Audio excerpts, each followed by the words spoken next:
Move Africa, un monde nouveau vous appelle.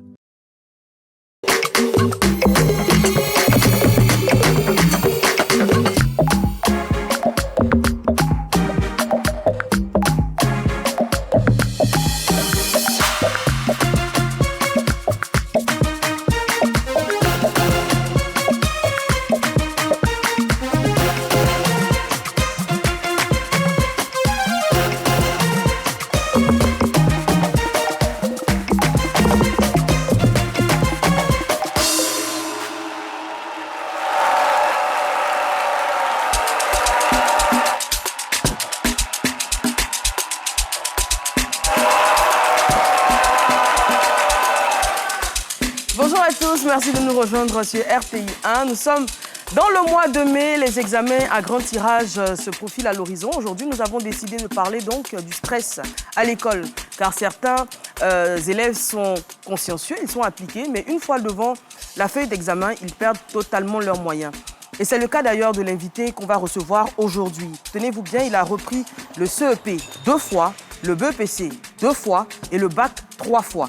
Et il attribue ces différents échecs au stress parce qu'en classe, c'est un élève plutôt méthodieux. On en parlera dans quelques instants. Bonjour, comment vous allez? Ça va très bien, Eva, et ravi d'être en votre compagnie comme d'habitude et comme chaque jeudi, et d'être en compagnie de ce chaleureux public qui va s'applaudir. Juste le temps de rapidement donner cette information. Aujourd'hui, 15 mai, est donc la Journée internationale des familles, proclamée depuis 1993 par l'Organisation des Nations Unies. Elle permet effectivement de se pencher sur les enjeux familiaux et de montrer l'importance de la famille dans la société, tout simplement. Très bien. Bonjour, comment vous allez, Momo? Je vais très bien, Eva. Ouvrir une école, c'est fermer une prison. C'est Victor Hugo qui l'a dit. Et j'apprends tous les jours que je viens ici à ce midi. Et c'est à juste titre que j'aimerais qu'on fasse du bruit pour ce midi et toute l'équipe.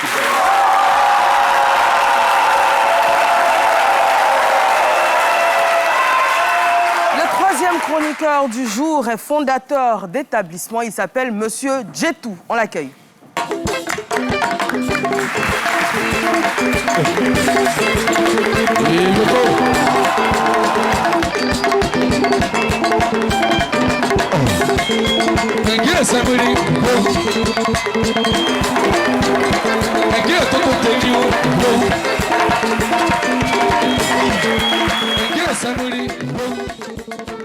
Monsieur Djetou, comment vous allez? Ça va? Oui, ça va, madame. Et vous? Je vais très bien. Ben écoutez, ça fait plaisir d'être là. Il y a beaucoup d'apprenants ici quand même, ça fait plaisir. Vous êtes des chefs d'établissement, vous? C'est bon? Ben écoute, je suis fondateur. Voilà mon collège qui est là, le collège traditionnel publicité mise à part, Djetou de Grégbe. Donc, je suis le président fondateur. Je suis en même temps régisseur, encadreur, professeur de lettres. Ah. Et je suis également enseignant de l'EPS. Waouh! Voilà, en tant que fondateur. Et c'est moi qui calme tout. Je veux dire que nous sommes sur ce plateau, nous avons été appelés par la RTI pour intervenir sur un cas de stress en milieu scolaire. Et donc, nous venons partager là. Et donc, notre expérience à tous les Ivoiriens, à tous ces fondateurs d'établissements, parce que on a pour habitude de voir les collèges modernes. Nous parlons de collèges traditionnels. D'accord. Voilà. J'allais poser la question, pourquoi un collège traditionnel? Un collège traditionnel parce que c'est toute la tradition qui incombe à son écurie fatale. Hein? Écoutez, madame, voilà, je suis un fondateur et professeur de lettres. Ça va être difficile pour vous de me comprendre aujourd'hui. Effectivement. Mais je veux dire que nous inculquons à nos apprenants tout ce qui est tradition. Par exemple, en philosophie, on va dire à des apprenants d'aller prendre des citations de Victor Hugo. De Hugo. Descartes. De Descartes. Bon, Descartes qui était un joueur de cartes à l'époque. Ils vont prendre des citations sur des personnes qui n'ont pas connu. Alors que nous avons Soukou Beli qui est là. Oui. Nous avons Amangua de Bonois qui est là. Il y a des exemples sur Samori Touré. Nous avons tout cela. Voilà, et donc, ce collège traditionnel qui se trouve à Grégbe, un pays Niabois, nous-mêmes, nous apprenons aux apprenants à danser les danses des masques. Ah, mais et c'est parfois, intéressant. un enfant qui n'arrive pas à donner des réponses sur papier, il peut esquisser des pas de danse, la danse panthère, et le maître est content, il lui donne une bonne note. D'accord. Voilà, donc nous passons par tout cela, nous faisons en sorte que les apprenants soient en contact avec les traditions pour éviter le stress. Très bien. Tu me Très parles de belle Descartes, méthode. je suis stressé, mais tu me parles de Amangwa, Soukou Beli, Geya Beli, Gia Fakoya, Gia Lagotape, je ne suis pas stressé parce que c'est moi, Ce sont mes origines, je me reconnais à travers ça. Excellente méthode éducative. Merci beaucoup. Non, mais c'est... Alors, Monsieur Djetou, vous avez quand même un fil d'actu à nous délivrer. Aujourd'hui, on a des informations, bien évidemment, comme on le dit, de sources non concordantes. C'est parti pour le fil d'actu. Le sac aussi. Oui. Aujourd'hui aussi, c'est un autre jour. Laïla.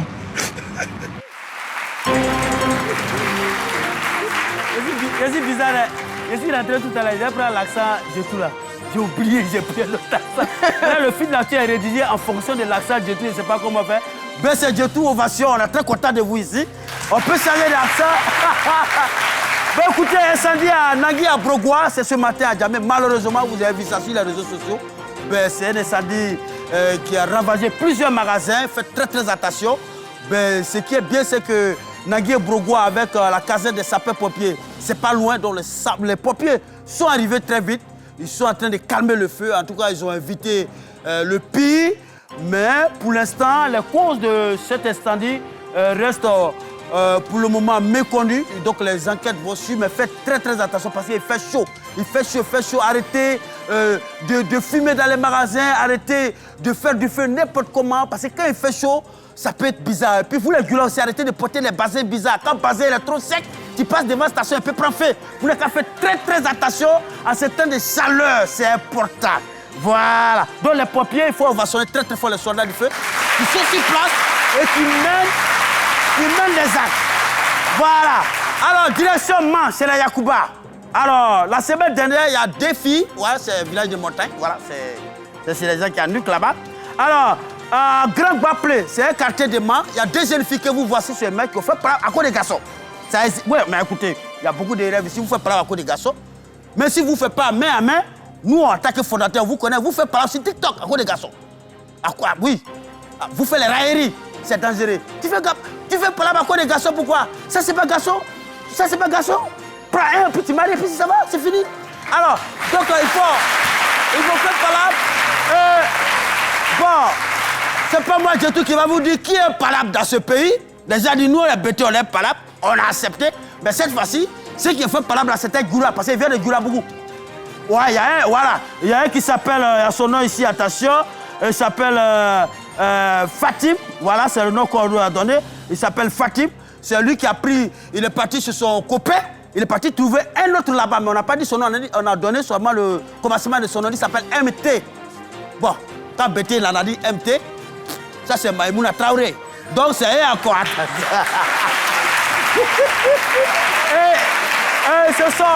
Ils se sont battus, c'est Fatim qui a pris l'eau chaude. Là, c'est pas bon. Quel que soit le Coréen, on ne fait pas ça. Il a pris l'eau chaude pour verser sur l'autre. Donc l'eau chaude a brûlé sur un côté. Il est allé à la maison, il a failli cacher ça à ses parents. Il a cuisiné à fond. Donc le commissariat est venu, ils sont en train de régler le problème à Téjoula là-bas. Mais c'est sûr qu'il y a eu plus de peur que de mal. L'eau, il a brûlé à un côté. Mais le garçon pour qui ils ont fait par là, il s'appelle Daddy. Et lui-même n'a pas encore Souga, mais déjà, il a Daddy là, dans 2 femmes déjà. Attention, vous n'avez qu'à faire attention. Alors, madame, avez-vous permission, on va terminer l'information par une bonne nouvelle. Le monsieur que vous voyez s'appelle Ebo Emmanuel. C'est un ex-international footballeur ivoirien, il a joué dans l'équipe nationale. À un moment, il a eu des problèmes en France avec les Blancs. On a compris ça ici. Il a fait de l'argent, il a ménagé son vie. Mais il est revenu au pays pour travailler. Mais il a resté concentré sur son travail. Mais tout ce que Dieu fait, il est bon. Il est resté positif. Et la CAF vient de le nommer récemment assistant général, coordonnateur de la CAN U20 en Égypte. Donc, voilà, donc avec toute l'innovation pour dire que après le football, il faut rester quand même. Tu peux avoir des problèmes, mais quand Dieu te soulève, personne ne peut te rabaisser. Il est resté consciemment, il a créé son problème, il a géré son problème, il est venu au pays, il a pris l'organisation. La CAF a confiance en lui, il l'a rappelé comme coordonnateur général. Vraiment, Eboué, c'est comme c'est un nouveau souple, c'est une renaissance pour lui, c'est une affaire de Côte d'Ivoire. Eboué Emmanuel, quand il a son nom, c'est BT. Nous, on s'en fout de vos compréhensions, mais c'est BT. Merci, on se retrouve pour un autre fil d'actu. Merci, Dr. Philo. Alors, je vous l'ai dit en début d'émission, on parlera aujourd'hui de stress à l'école. Et pour ce faire, on va accueillir notre témoin du jour. Il est conseiller client, président national de la jeunesse chrétienne, conseil de la jeunesse chrétienne donc de la Côte d'Ivoire. Il est marié, père de 3 enfants. On l'a dit, il a repris le CEP 2 fois, le BEPC 2 fois et le bac 3 fois. Il arrive.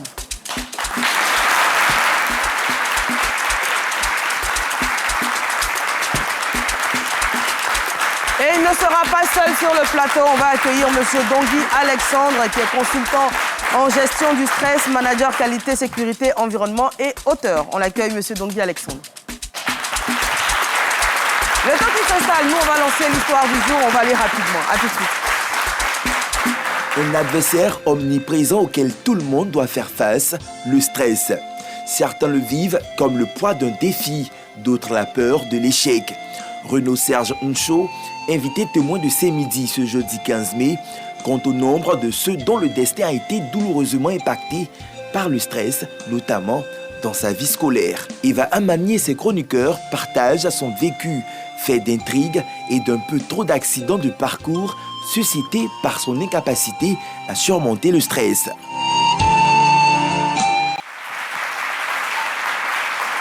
Alors, Monsieur Serge Renaud Ncho, bonjour, soyez le bienvenu. Merci d'être sur le plateau. Merci également à Monsieur Dongui Alexandre. Oui, c'est toujours un plaisir pour moi. Le plaisir est renouvelé, il est partagé.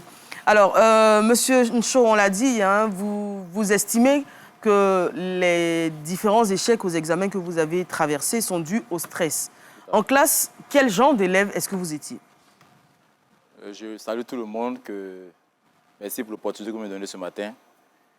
Comme tous les autres enfants, dès le bas âge déjà, mon père m'a inscrit à l'école. Et donc, j'ai fait la classe de CP1 jusqu'à ce que j'arrive au CM2. Et de toutes ces classes-là, ces classes intermédiaires surtout, j'étais bon élève. J'étais tantôt parmi les 10 premiers, tantôt parmi les 5 premiers. Je n'étais pas premier en tout cas. Là, il faut être vrai. Et donc, arrivé au CM2, j'ai échoué la première fois. En cas de CM2 au CP. J'ai eu le CP, je n'ai pas eu l'entrée en 6e. Il a fallu que je reprenne encore la classe pour aller en 6e. Arrivé en 6e encore. Alors, pour le CEP, j'imagine que vous étiez jeune, mais vous en avez sûrement des souvenirs. Comment vous avez préparé l'examen? Est-ce qu'il y avait un stress, par exemple, des parents derrière cet examen? Oui, je peux dire qu'il y avait un stress. Pourquoi? Parce qu'à l'époque, quand le CP arrivait, les parents nous accompagnaient au centre. Ils restaient dehors et nous y entrons et nous composons. Et le soir, nous descendons. Donc, le fait que ton parent soit en dehors de la cour d'école et que tu es en train de composer, il y a un petit stress qui est là parce que tu te dis, tu es venu dans travail pour toi, pour ton avenir, mais il y a les parents qui sont là, qui attendent de toi un résultat. Il ne faut pas les décevoir. Souvent, ça fait qu'il y a le stress aussi qui est là. Parfois, c'est source de motivation, mais parfois, c'est vraiment source de stress et ça conduit vraiment à l'échec. Et pour vous, ce premier échec-là, il est dû à ce stress que vous avez ressenti dans la classe d'examen? Pour la classe de CM2, je dirais que c'était partagé. Il y avait le stress, et puis il y avait aussi la mauvaise préparation. D'accord. La mauvaise préparation. Et donc, quand on finit le cap de CM2, on arrive en 6e. La cap de 6e jusqu'en 3e, tout allait aussi bien. Arrivé en 3e aussi. Quel élève vous étiez entre la 6e et la 3e? Là, j'étais encore plus bon qu'au primaire. D'accord. Plus bon parce que là, en 6e que je suis arrivé, déjà mais l'anglais, j'étais déjà le meilleur de ma classe en 6e en anglais. Et les autres matières, c'était vraiment aisé pour moi de pouvoir avancer. Quelles sont les matières dans lesquelles vous excelliez? En anglais, en physique, en maths, surtout les matières de base. D'accord. Matières de base. Et donc, jusqu'à ce que j'arrive en 3e, là encore, je vais connaître encore un autre échec.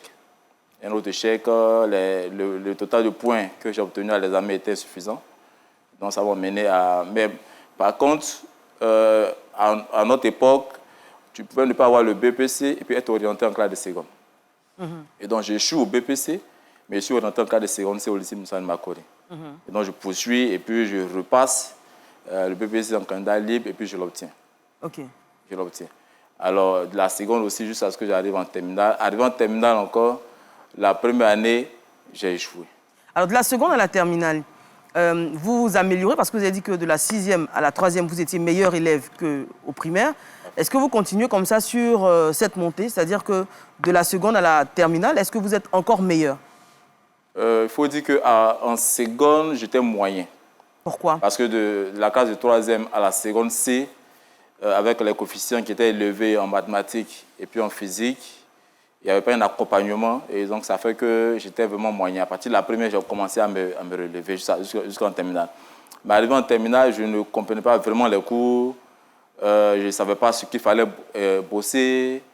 Et puis, il n'y avait pas suffisamment de concentration. Ce qui a fait que la première année, j'ai échoué. Quand j'ai échoué, la première année, je me suis rappelé que le CP, il avait fait une fois. Le BPC, il avait fait aussi, 2 fois. Le BPC, 2 fois. Et donc, je me suis dit que peut-être que c'est le destin. Il fallait que j'échoue encore au bac la première année pour que la deuxième année, je puisse l'avoir. Mais je vais raconter une anecdote. Quand je suis revenu du jour des résultats à la maison, lorsque je suis rentré à la maison, lorsque j'ai fixé le regard de mon père, il ne m'a rien dit, mais j'ai senti une déception. Il a compris tout de suite que vous aviez échoué. Si. Depuis l'école, depuis le sang déjà, il avait déjà l'information que j'avais échoué. D'accord. Et donc, quand j'entrais à la maison, que je l'ai regardé, il ne m'a rien dit, mais dans son regard, j'ai senti en moi que j'étais une déception, que je ne l'avais pas honoré, et j'ai commencé à couler en larmes. Vous avez pleuré ce jour-là? Puis j'ai beaucoup pleuré parce que, vous voyez, dans nos quartiers, les parents se connaissent entre eux, on connaît l'enfant de telle personne, et donc quand il y a un examen, chaque parent... Même la famille, on appelle... Chaque parent veut que son enfant puisse réussir, et donc les autres enfants ont eu, et c'est l'enfant de M. Nchoseka qui n'a pas eu, donc c'est comme ça. Alors justement, comment vos parents réagissaient à vos échecs précédents? Par exemple, quand vous avez fait 2 fois le CEP, le bac également, comment chaque fois votre père, en l'occurrence, comment il réagissait? Mon père, en général, il n'était pas... sa réaction n'était pas aussi brutale que ça. Il vous disait quoi? Mais dans son silence, en fait, c'est dans son silence que je percevais le message. Il ne disait rien de méchant, de blessant, mais dans son regard, je sentais la déception dans ses yeux, je sentais... qu'est-ce que je peux dire? Je sentais vraiment que... La douleur aussi. La douleur, justement, parce qu'il faisait des efforts pour que nous allions à l'école, il mettait vraiment les conditions qu'il fallait pour qu'on puisse réussir. Et donc, à la fin de l'année, ça tend vraiment à un résultat positif. Et quand on arrive que ce n'est pas le cas, alors, mon père était vraiment déçu. Après ce premier échec au bac, vous sentez la déception, justement, dans le regard de votre père. Est-ce que ça vous booste pour l'année suivante? Oui, justement, c'est l'une de mes meilleures classes même que j'ai faites depuis que j'ai commencé l'école. Au point où ça m'a valu le pseudonyme de l'ancien Premier ministre Akengbo. On va se nommer Akengbo parce que là, je maîtrisais vraiment les choses. J'étais à un niveau vraiment pas possible. Vous avez eu combien de moyenne? J'étais autour de 15 et 16. En terminale C. Terminale C. En terminale D. D. Terminale D. En terminale D. Et vous arrivez au bac? J'avais entre 16 et 17 de moyenne en mathématiques. Waouh. C'est vrai que je ne posais pas les cours parce que en général, les doublons connaissent tous les cours par cœur. Mais dans la préparation, par exemple, quand on prenait les problèmes en mathématiques, à un moment donné, on ne résolvait plus les sujets. Je lis et puis on se rend compte que voilà ce que ça va donner, voici le résultat que ça va donner parce que... Et après ces moyennes très élevées, vous échouez encore au bac une deuxième? Oui, j'ai échoué encore au bac. Je me souviens, le jour où il partait pour le résultat, j'étais tellement confiant, tellement heureux en partant parce que je me suis dit, au CP, j'ai fait 2 fois, au BPC, j'ai fait 2 fois, donc le bac, 2 fois. Doute, la deuxième fois, ça va marcher, et donc je partais vraiment tout confiant. Et d'ailleurs, même là, je veux en parler pour que ça puisse aider quelqu'un. Lorsque nous étions en pleine composition, certains me connaissaient, donc dans la salle de composition, certains me sollicitaient. Ce n'est pas un bon exemple, mais je préfère en parler pour ne pas que ça arrive. Et donc, au lieu de me concentrer sur les sujets, je me jouais les bons samaritains. Et donc, c'est moi qui montrais aux autres, tout ça. Même des gens qui ne me connaissaient pas, après du moment où ils ont l'information que tel candidat à 17 de moyenne. J'étais bon élève, donc tout le monde me sollicitait dans la classe. Donc moi aussi, je me jouais il est dangereux, je partageais. Donc, encore une fois, merci de le dire. C'est vraiment pas un exemple là-dessus, parce que c'est de la tricherie. Ouais. Tout à fait. Voilà, et c'est à proscrire, bien évidemment. Et même, je crois que c'est un délit hein, quand c'est les examens. Ce qui a fait même que, lorsque je dois me concentrer maintenant sur les sujets que peut-être je ne maîtrise pas bien, je n'ai plus le temps. Et puis après... et donc, comment vous réagissez à ce deuxième échec? Comme je l'ai dit, je partais vraiment confiant. Arrivé là, j'ai fait ce qu'on appelait à l'époque candidat approché. J'arrive à point nommé. La liste est en train d'être communiquée. Il finit d'abord la première liste de ceux qui ont la mention passable. Et puis, je n'entends pas mon nom. Il donne le nom d'une candidate qui était dans ma rangée, qui était au premier banc. Et donc, je souriais et disais, après elle, ça sera mon tour. Et quand le monsieur finit dans le nom de la... C'était une fille libanaise, je crois. Quand il finit, il donne le nom du candidat qui est juste derrière moi. Et là, vous comprenez? Mais là, je me suis dit, c'est que je n'ai pas eu la mention passable, j'ai eu la mention bien. Voilà. Parce que je me disais que... Toujours plein d'espoir. Voilà, j'allais forcément avoir le bac. Et donc, il continue jusqu'à ce qu'il finisse. Et cette année, je crois que c'était en 2011. À cause de la crise, on a composé pratiquement en septembre et puis en octobre que les résultats sont sortis. Quand il finit, il dit, bon, mon nom sur la liste, certainement de la mention bien. La mention bien, assez bien d'abord arrive, il n'y a pas mon nom. La mention bien, il n'y a pas mon nom. Et certainement qu'en lisant, il s'est trompé. Je vais voir sur la liste des admis, sur le tableau, j'irai voir mon nom. Je vérifie, mon nom n'y est pas. Et puis, c'est pas ce qui me prend. Je vais voir maintenant, puisque j'ai passé un bac D, je vais chercher dans un bac C pour voir mon nom. Vous étiez un peu désorienté. Tout à fait. Et donc je vais fouiller, chercher parmi la liste de la série C, je ne vois pas encore mon nom. C'est là que je réalise que... Vous n'êtes pas allé voir la série A? Non, là, okay. C'est là que je réalise que j'avais encore échoué une deuxième fois au bac. Wow. Et qu'est-ce que vous ressentez là? J'ai été... Émotionnellement, j'étais effondré.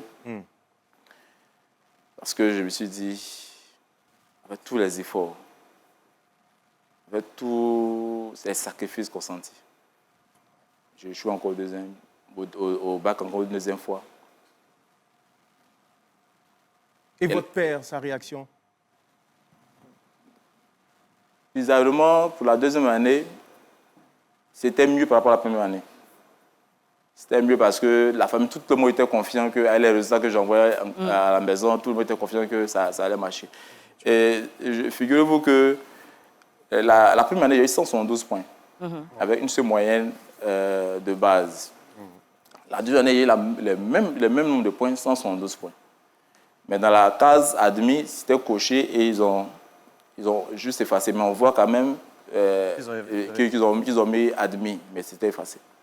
Et je me rends compte que j'ai eu les mêmes points, les 172 points, alors que la deuxième année, j'étais mieux préparé par rapport à la première année. Mais à ce moment-là, j'ai les mêmes points. Je vais me tourner vers le consultant, notre consultant en gestion du stress, M. Dongui Alexandre. Qu'est-ce qui peut expliquer qu'un élève qui est bon en classe, au quotidien, donc pour les devoirs, les interrogations, qui a des moyennes bien au-delà donc, de ce que demandait, donc 15-16, comment on explique que ce genre d'élève puisse échouer à l'examen? Alors, je pense que déjà, il a souligné un élément qui est important. Il dit, lorsque il était dans la classe, plutôt que de se concentrer sur ce qu'il avait à faire, il se mettait à aider les autres. Entre parenthèses, aider. Mais est-ce que c'est véritablement aider? C'est tricher, je l'ai dit. Voilà. Parce que j'intervenais hier, par exemple, par rapport à une conférence, et je parlais de ce volet-là. C'est-à-dire, on peut dire, par exemple, que en ce moment-là, élève, il est peut-être bon en classe, mais dans ce qu'il fera, par exemple, comme devoir, ce qu'il fera comme exercice, il peut faire des erreurs. Et on a peut-être déjà copié sur lui. Après, il peut se rendre compte qu'il a fait des erreurs.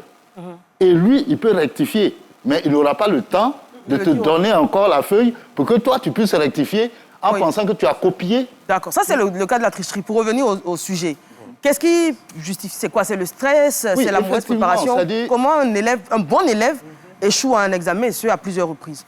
Bon, effectivement, il y a ce volet stress-là que la plupart du temps, on ne prend pas en compte. C'est-à-dire, ça peut être dû à un stress même provoqué depuis la maison. Une réalité, par exemple, que la maison vit, et qui se répercute sur l'enfant qui doit présenter un examen. Mais en Afrique, de manière générale, ce volet-là, c'est jamais pris en compte. C'est-à-dire, le stress, c'est pour les Blancs. C'est pour... Bon, en fait, on n'a pas cette éducation où il faut chercher à gérer, à savoir s'il y a une histoire de stress dans la vie de son enfant. Je prends un exemple. J'interviens notamment dans certaines écoles par rapport à la gestion du stress. Et quand tu proposes un livre sur, par exemple, la gestion du stress, on se dit, le parent dit, à mon temps, je n'ai pas eu besoin de livres sur la gestion du stress. Je n'ai pas eu besoin de conférences sur la gestion du stress. Pourquoi est-ce que je vais inscrire mon enfant à un truc de gestion du stress? Donc, bien évidemment, c'est banalisé. D'accord. On va faire à main levée rapidement. Est-ce que ça vous est... Bon, parce qu'on a des élèves aujourd'hui et ça tombe bien. Est-ce que ça vous arrive d'être stressé à l'école? Qui a déjà été stressé par l'école? Levez juste les mains. Surtout en période d'examen. OK. C'est tout le public. C'est pratiquement tout le monde. Hein. Qui a déjà été stressé dans une salle d'examen? Qui a déjà été stressé à la maison et qui a transposé son stress à l'école? Ce que vous dites est parlant, hein, on le voit. On va passer le micro dans quelques instants, oui. Oui, en fait, je voulais rapidement intervenir et donner cette information-là. Selon l'UNESCO et d'autres institutions éducatives, entre 60 et 70% des élèves déclarent ressentir du stress en période d'examen. Donc c'est vraiment un problème de société. Moi, ma question, c'est comment se manifestait ce stress-là concrètement en période d'examen? C'est-à-dire une fois que vous recevez vos épreuves, comment vous ressentiez ce stress-là? Déjà, je remercie le coach qui a parlé du facteur stress qui vraiment fait partie des facteurs qui ont contribué, mais qui ont causé tous ces échecs-là. En réalité, je suis l'aîné d'une fratrie de 6 enfants. C'est ce qui fait que tous les espoirs sont portés sur moi. La pression. En plus, premier garçon. Justement, premier garçon, je précise aussi.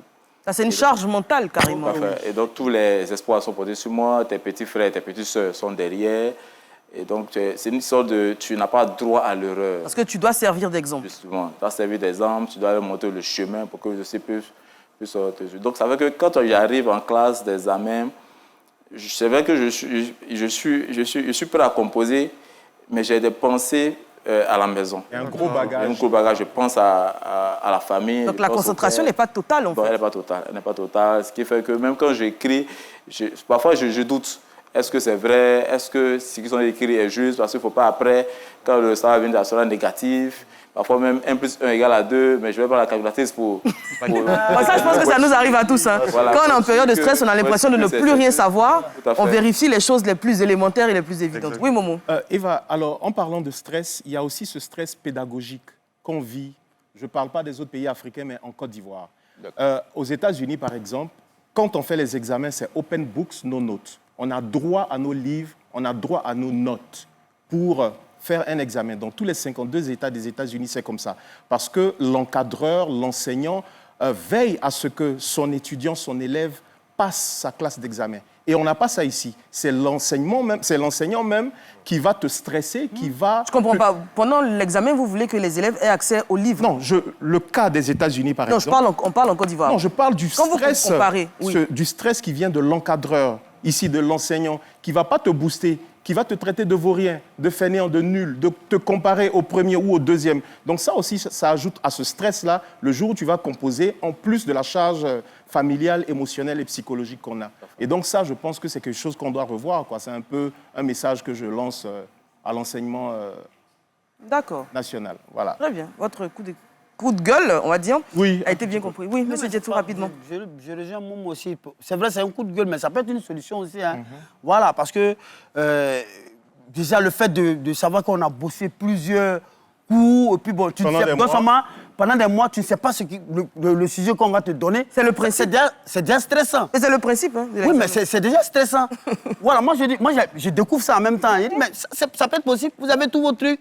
Et puis, peut-être on élève le niveau un peu des exercices. On met ça, voilà, on vous aide, on lève le niveau, on met assez de pièges dans l'exercice, mais vous avez tous vos cahiers. Ça peut être une solution pour gérer. C'est trop facile. Si vous avez le cours devant et qu'on vous donne l'exercice, vous n'avez qu'à ouvrir et puis... Il y a des exercices là, tout cahier est devant toi, mais quand on met piège dedans, toi, mais tu es là, on dirait que tu n'as pas cahier. La pub, on se retrouve dans un instant. Elle est invisible. Et pourtant, lorsqu'elle est là, partout à la maison, tout est amplifié. Elle nous connecte à des émotions plus intenses. Elle nous connecte à la performance. Sans limite. Elle nous connecte à nos passions.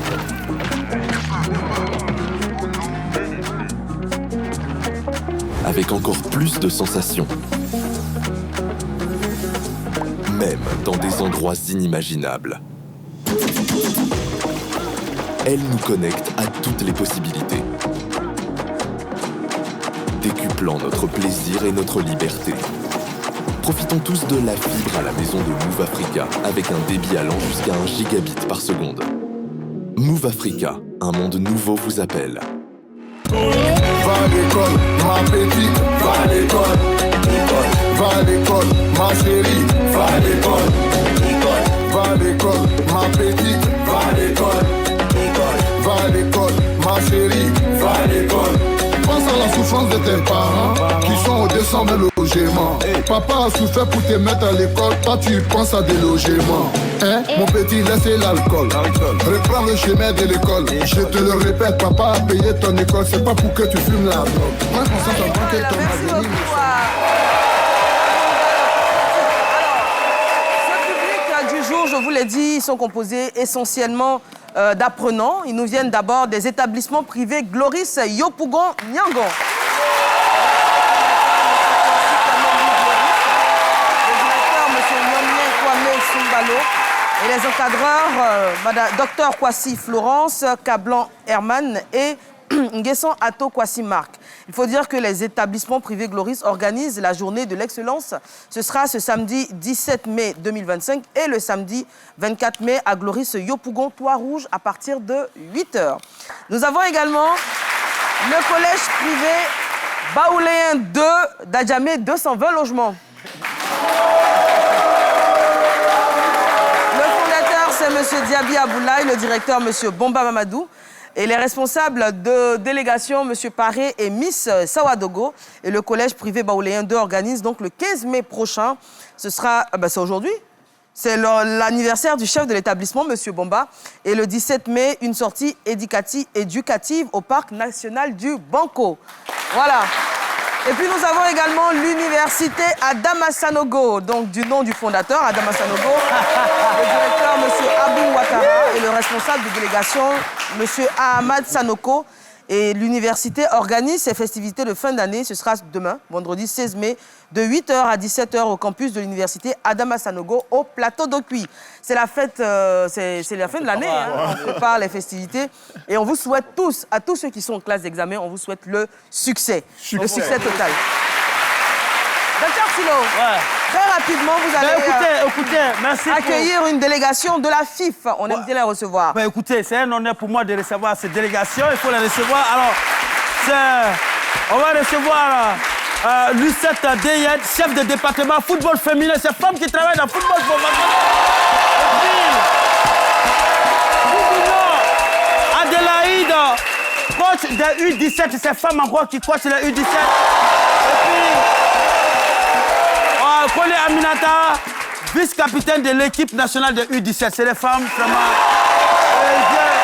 Écoutez, mais attends, c'est 3 minutes on l'a donné là. Alors, le pays il est au travail, les femmes il est au travail également. C'est la femme qui encadre le football comme ça. Madame, bonjour. Bonjour. On est très content de vous recevoir. Vous regardez la caméra. Merci. Vous avez une très bonne nouvelle à nous annoncer. La qualification de U17 pour la Coupe du Monde au Maroc cette année. D'accord, oui, effectivement. On était passé sur ce même plateau il y a quelques semaines pour annoncer que l'équipe nationale féminine des U17 allait jouer un match contre le Burundi et la Guinée. Et Dieu merci, les matchs ont marché, les filles ont pu se qualifier pour la Coupe du Monde des U17 qui aura lieu au Maroc. Waouh, ça s'applaudit quand même. C'est pour dire que ici, c'est une mission qui marche beaucoup. Quand tu viens te confier à nous, ça marche. Si tu ne viens pas nous remercier, on ne va pas, ça ne marche pas du tout. Il y a beaucoup d'exemples. Madame, alors, le premier tour éliminatoire de la Coupe du Monde U20, on en parle avec vous? D'accord, merci. Oui. Oui. Allez-y. C'est le dimanche prochain à 17h. Oui. Au stade de BMP. On invite tout le monde, surtout tous ceux qui sont à l'émission ici. Vous êtes les premiers invités. Vous savez que quand vous êtes dans votre pays que vous jouez, qu'il n'y a pas la 12e personne qui est le public, souvent, vous avez des difficultés de gagner. Mais avec vous et tous ceux qui sont dans les quartiers, dans les grandes villes de la Côte d'Ivoire, nous invitons tout le monde d'être là le dimanche à 17h pour rehausser le drapeau ivoirien avec les U20 football féminin. Ce sera au stade olympique Alassane Ouattara de BMP, bien évidemment. Et la capitaine, vous êtes prêts? Rapidement. La vice-capitaine, je suis très heureuse de vous voir. Hein. Comment vous allez, Koné Cissé Aminata, vice-capitaine? Oui, je vais bien, par la grâce de Dieu. Comment se passe la préparation? Ça se passe très bien, on travaille dur pour pouvoir faire mieux. Et qu'est-ce que vous promettez aux Ivoiriens? De ramener la coupe.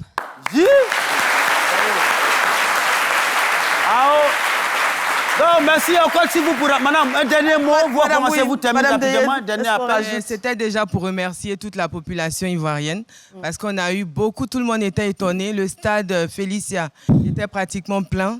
C'est rarement qu'on a vu un tel public pour le football féminin. Donc venez encourager les U20. Des hommes et des femmes, il faut préciser. Bah oui, des hommes et des femmes. Donc venez encourager également les U20 pour qu'elles puissent également se qualifier comme les U17 pour la Coupe du Monde. Très bien. Merci. Merci beaucoup. Merci à vous. Merci d'être passé sur le plateau de ce midi. N'hésitez pas, au stade olympique Alassane Ouattara de BMP, n'hésitez pas à faire le déplacement. On l'a dit, c'est le dimanche 18 mai à partir de 17h. On revient sur le plateau pour parler donc de stress. On parle d'examen. Le micro, on va passer un micro dans le public, hein, parce que c'est important d'avoir également l'avis des jeunes qui sont là. Un à gauche et un à droite. OK. En attendant, vous avez une question? Oui, ça serait de savoir, par exemple, est-ce que la peur de l'échec également peut constituer, on va dire, un vrai obstacle de réussite aux examens? La peur d'échouer, par exemple, se mettre en tête qu'on va échouer, par exemple. Oui, je dirais que c'est un élément même important. Parce que c'est tout simplement le volet échec. Lorsque, par exemple, on présente un examen, on a deux résultats possibles. Lorsque, que ce soit un examen ou quelle que soit la situation qu'on a, parce que j'interviens aussi pour les travailleurs, alors donc, quelle que soit la situation, par exemple, qu'on rencontre, il y a forcément deux issues. Et c'est l'issue qui ne nous arrange pas, c'est ce qui fait qu'on stresse. Sinon, ce qui nous arrange, par exemple, il y a réussite et puis il y a échec. Alors donc, c'est bien évidemment pour éviter le volet échec que, bien évidemment, on commence à stresser. Très bien. Or, il y a une technique liée à ça, c'est-à-dire, c'est de prendre le pire et puis, une fois qu'on a adopté, par exemple, le pire, on a automatiquement des solutions par rapport à ce qui peut arriver. D'accord. Mais la plupart du temps, on préfère ne pas utiliser cette méthode-là pour les élèves, sinon ils risquent, en fait, de mal exploiter. Très bien.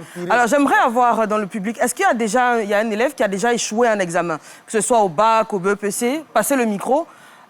Quelqu'un qui a déjà échoué. Elle a déjà le micro. Mettez-vous debout, mademoiselle. Debout. Mettez-la debout. Bonjour, mademoiselle. Vous avez déjà échoué un examen? Oui. C'est en quelle classe? Terminale. En terminale. Et comment vous avez analysé votre échec? Pour vous, qu'est-ce qui n'a pas marché la première fois? Pour moi, ce qui n'a pas Rapprochez le micro. Ce qui n'a pas marché, ce sont les matières de base. C'était quoi? Vous n'étiez pas bien préparé, vous étiez stressé. Comment vous l'avez analysé? Je n'étais pas bien préparée et puis j'étais stressée aussi. D'accord. Voilà. Parce qu'à la maison, j'ai vu un stress aussi au quartier. Il y a un stress aussi à l'école. C'est ça. Le stress au quartier, c'était quoi? Vos amis qui vous disaient Voilà. on va voir ton résultat? On va voir ton résultat. Ou que quand ils te demandent, tu es dans quel centre, quand tu dis là, là-bas, c'est dur. Hein. Mais pourtant, c'est les mêmes épreuves sur tout le territoire national. Donc, ça vous a un peu stressé. D'accord. Vous allez passer le micro à quelqu'un d'autre qui va rapidement. Pendant ce temps-là, à un moment, vous allez vous préparer pour la chronique que vous avez à nous présenter aujourd'hui. Oui, mademoiselle, mettez-vous debout, s'il vous plaît. Votre nom? Moi, c'est Rapprochez le micro. Anisson Até Yasmine Samira. Et à quel examen vous avez échoué déjà? Au bac. Au bac. Et quelles étaient pour vous les causes de cette... Bon, tout d'abord, il y avait la pression parentale. Mais mon père, par exemple, me disait, si cette année, tu n'as pas eu, peut-être l'année prochaine, je ne ferai rien pour toi. Rapprochez le micro. Je ne ferai rien pour toi. D'accord. Donc, il y avait cette peur-là, en fait. Ouais. Oui. D'accord. Une peur. Et justement, comment il a réagi quand vous avez échoué? Bon, il me disait, Rapprochez le micro, comme vous entendez. Il m'a dit, de prendre conscience que la première fois, j'ai échoué. Et si la deuxième fois, j'échoue, c'est terminé. D'accord. Donc, vous a laissé quand même une deuxième chance. Oui. Et la deuxième chance, vous l'avez saisie? Oui. On peut dire D'accord. ça. Merci beaucoup. Alors, donc, je le disais, Momo, la chronique du jour, elle est très intéressante parce qu'elle est en plein dans le sujet. Effectivement, si vous le permettez, je vais rester ici. On parle d'excellence, on parle d'échec scolaire, mais en même temps, on parle de boost. Donc, on a vu, il y a cette tendance via les réseaux sociaux où on a des élèves, hommes, femmes, de jeunes étudiants qui proclament leur moyenne parce qu'ils passent en classe supérieure. On regarde et puis on revient.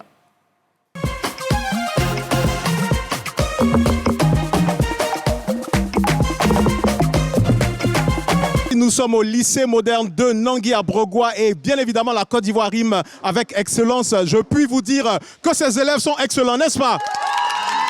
Alors, Axé Yapi, je passe en classe de première avec 14 de moyenne. On applaudit. Ousseini Mamadou Iboun, je passe en classe de 3e avec 12 de moyenne. C'est bon. Sorgo Noura, je passe en classe de 5e avec 12,50 de moyenne. Le futur de la Côte d'Ivoire. Sawadogo Aïcha, élève en classe de 3e, je passe au second avec une moyenne de 12,5. Elle est fière. Bamagra Josli, je passe en classe supérieure avec une moyenne de 12,50. 12,50. Pouma Aïcha Tounene, je passe en second avec une moyenne de 11,50. Et voilà, elle est contente. Et comme on le sait, la Côte d'Ivoire rime avec excellence. Lycée Nangui à Brogua 2. Merci. Nous avons également rencontré Madame le proviseur, Madame Massayougou Marie-Chantal, qui nous a ouvert ses portes grâce à l'encadreur Monsieur Dosso. Elle a un mot pour tous les jeunes étudiants.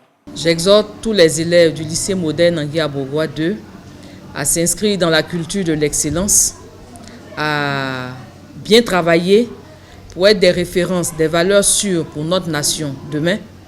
Et étant en fin d'année scolaire, je voudrais leur demander de ne pas oublier les cahiers, les livres pendant les congés, mais de continuer à étudier, à lire, parce qu'ils font la fierté de notre établissement, qui se veut un établissement d'excellence. Dans un environnement certes difficile, mais nous faisons de notre mieux et nous pensons que nos élèves pourraient s'inscrire également dans cette vision-là. Et voilà, en gros, c'était pour exhorter tout un chacun à ne pas baisser les bras, à toujours ouvrir ses cahiers, ses livres, même pendant les vacances, et puis surtout à aller vers l'excellence. Voilà, merci. Très bien. Alors, monsieur Serge Renaud Uncho, qui est notre témoin du jour, on l'a dit, on a parlé de vos 2 premiers échecs donc, au bac. On n'a pas parlé de la réussite. Pour vous, qu'est-ce qui a fait la différence? Et ce bac-là, vous l'avez eu la 3e fois? Je pense que c'était moins, la 3e année, c'était une année je pourrais dire que c'est une année dont la pression était moins. Dans les regards, il y avait moins de regards sur moi. Parce que lorsque j'ai échoué la 2e année au lycée, j'ai été renvoyé. Et donc, je suis resté pratiquement à la maison toute l'année. Wow. Et puis, parce que là, il y avait ma personne qui me suivait. Mon père ne pouvait pas nous inscrire, nous deux. Donc, j'ai dit, bon, moi, je préfère me mettre à l'écart pour qu'elle puisse aller, parce que moi, j'avais déjà une bonne base. Donc, vous avez fait un candidat libre? Donc, je l'ai fait en candidat libre, j'ai fait 100 cours du soir. Waouh! 100 mètres de maison, 100 cours d'études. Je n'ai même pas pu composer au niveau des examens de l'EPS. J'avais oublié carrément. Quand je suis arrivé, on m'a informé que la date était déjà passée. Waouh. Je suis resté là jusqu'à 1 mois de l'examen que j'ai commencé à réviser. Et tenez-vous bien, les cours que j'avais bossé l'année précédente où j'avais échoué, la plupart des sujets en histoire géo, en français, en philosophie, sont ces sujets-là qui sont revenus à la 3e année. Quelle a été la réaction de la famille et surtout de votre papa quand vous avez... Oh, il était vraiment fier. Parce que d'habitude, c'est le silence en cas d'échec. Bon, quand il y a eu la réussite, est-ce qu'il a dit quelque chose?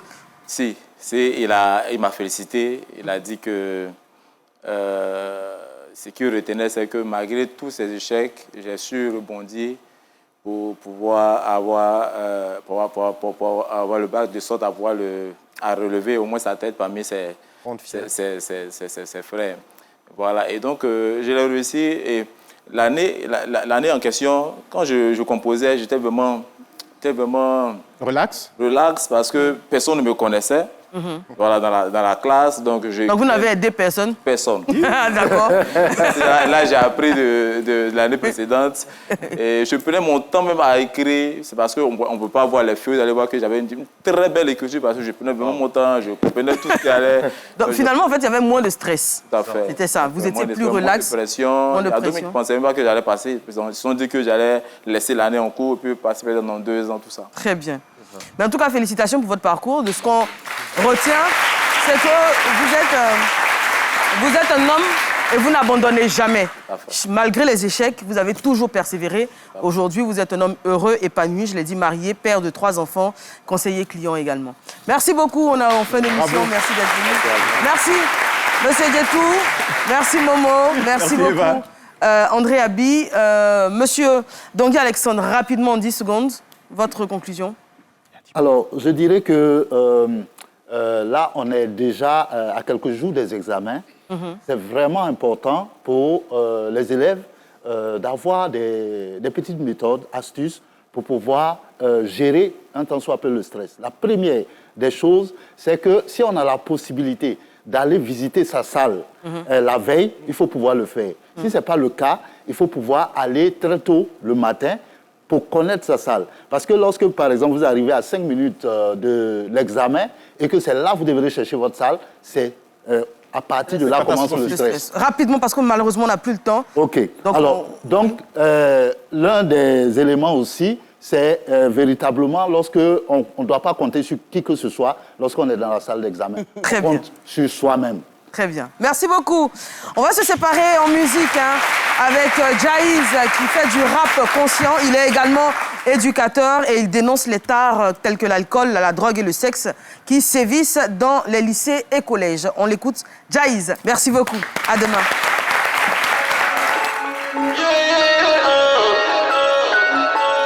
Gang. Lycée Kadhafi du Gondola. Gang.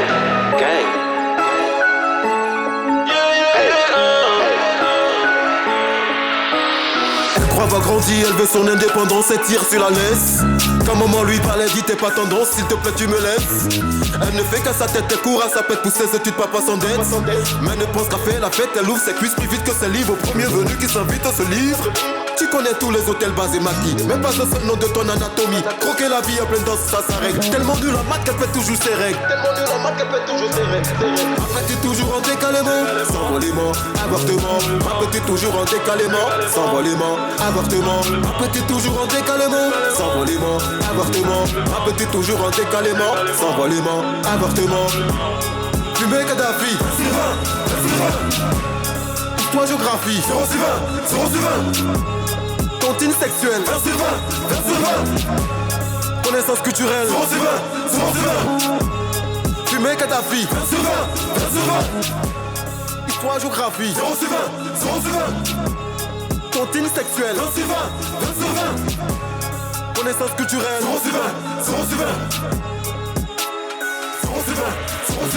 Les petits frères ont rendu des missions, ramener des résultats de qualité n'est plus l'ordre de mission. Qui a dit école, alcool ne sont pas liés. Ici c'est produit très bol sur le palier. À la place des livres, le monde de la rue dans le cartable. C'est trouver un repas, putain ils n'en sont plus capables. Stéréotypés, réflexes constipés, congés anticipés. La violence, c'est la crise dans les lycées. Appétit toujours en décalement, s'envolement, avortement. Appétit toujours en décalement, s'envolement, avortement. Appétit toujours en décalement, s'envolement, avortement. Appétit toujours en décalement, s'envolement, avortement.